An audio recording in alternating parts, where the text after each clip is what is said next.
Assalamualaikum warahmatullahi wabarakatuh.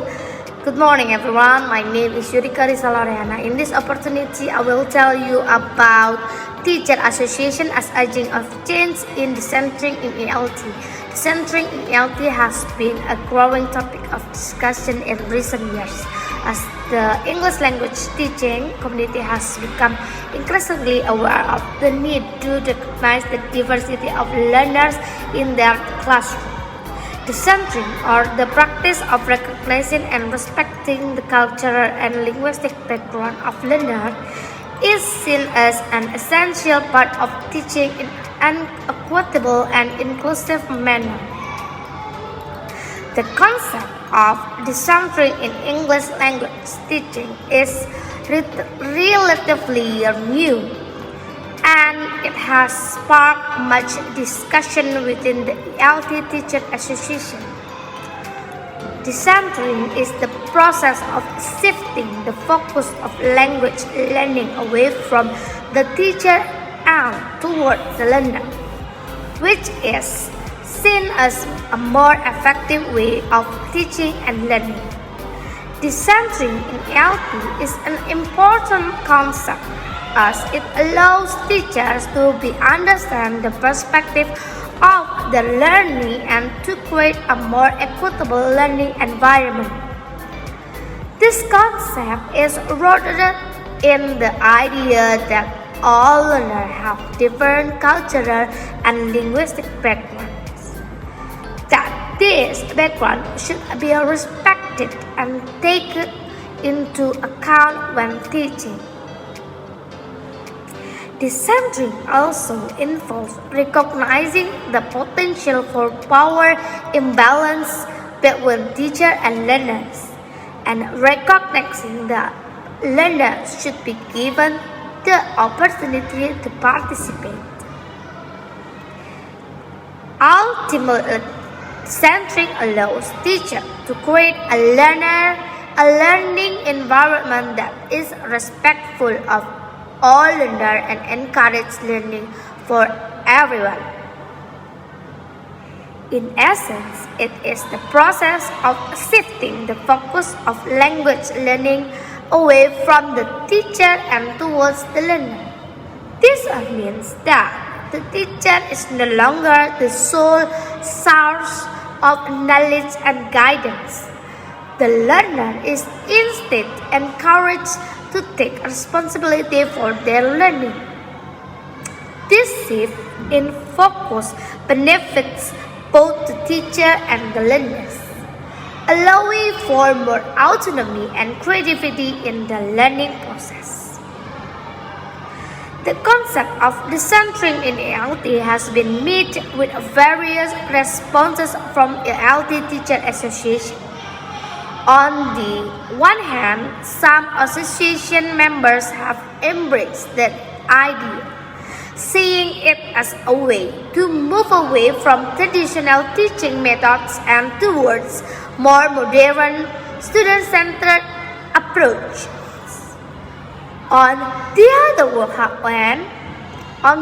hand, some are more skeptical, feeling that decentring could lead to a lack of structure in the classroom and less effective learning.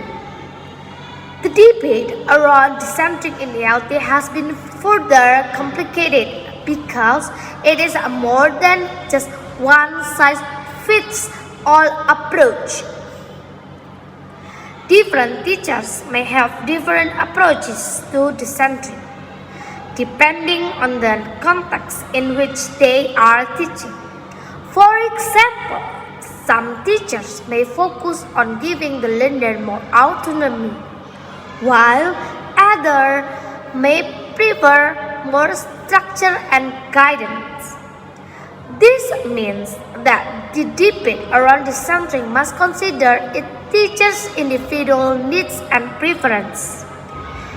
In order to make the concept of decentring in ELT more accessible to ELT Teacher Association, it is important to understand the various ways in which it can be implemented. One approach is to focus on providing the learner with more autonomy, which can be done by encouraging them to make responsibility for their learning and allowing them to make decisions about their teaching learning process. This can be done by giving the learner more choices in the material they use or by allowing them to choose their topics to study. Another approach is to provide the learner with more structure and guidance. This can be done by providing the learner with a framework to work within and providing them with more feedback and support. This approach can be particularly useful for learners who are new to the language, as it can help them to develop their skills in a more structured way. Finally, it is important to consider the role of the teacher in Decentring and in ELT. While the focus should be on the learner, the teacher still has an important role to play. The teacher should provide the learner with the necessary guidance and support while allowing them to take responsibility for the learning. This way, the teacher can ensure that the learner can make the most of their learning experience.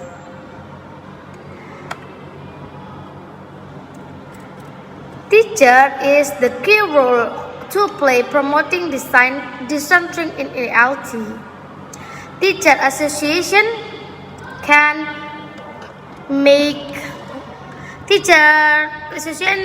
also provide the teacher with access to professional development opportunities that focus on decentring in ELT,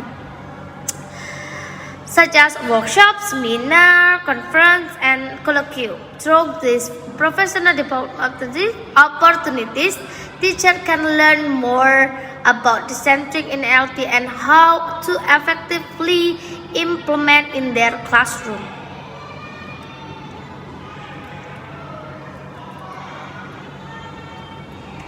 In conclusion, decentring in ELT is a complex concept, and it has been with various responses within the ELT Teacher Association. While some associations members have embraced the idea, others have been more skeptical. However, it is important to remember that decentring is not a one-size-fits-all approach, and that different teachers may have different approach. Therefore, it is important to understand the various ways decentring can be implemented, as well as the role of the teacher in this process. By understanding these issues, the ELT Teacher Association can ensure that decentring in ELT is implemented to benefit both the teacher and the learner.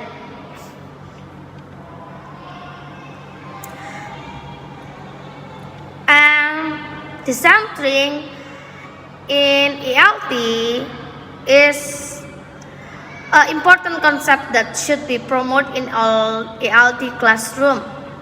So the teacher association can help to ensure that decentring in ELT is seen as important issue, and the teachers are equipped to create an equitable and inclusive learning environment for all learners. I think about decentring ELT and teacher association as agents of change in ELT English teacher learner. Okay, finally, I think that's all for me. Thank you. Wassalamualaikum warahmatullahi wabarakatuh.